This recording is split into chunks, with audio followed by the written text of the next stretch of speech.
Salut tout le monde. Aujourd'hui, on décortique l'intrigue des Hanté Nowhere, un film qui vous laissera sans voix.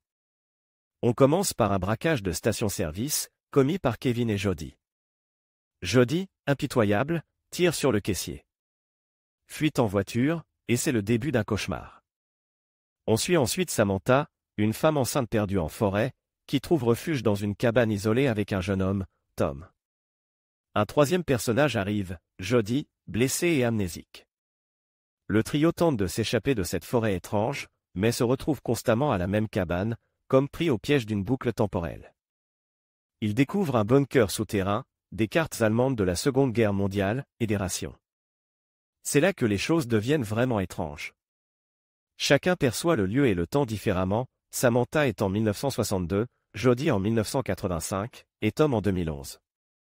Leur passe, révélée au fur et à mesure, est interconnecte de manière terrifiante.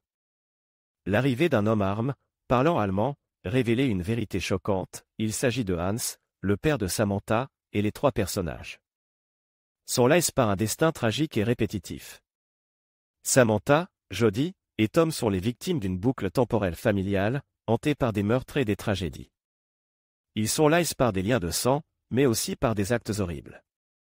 Une lutte acharnée s'ensuit, avec des révélations déchirantes sur leur vie passée et leur mort future. Malgré une tentative désespérée de changer le cours des événements, la tragédie semble inévitable, ou presque. Le film se termine sur une note ambiguë, laissant planer le doute sur la possibilité d'échapper à ce cycle infernal. On retrouve Jody en 1985, apparemment réconciliée avec sa mère, mais le cycle de violence semble se poursuivre. Un nouveau braquage, une nouvelle boucle? Hanté Nowhere vous laisse réfléchir longtemps après le générique. Qu'en pensez-vous? Dites-le moi en commentaire.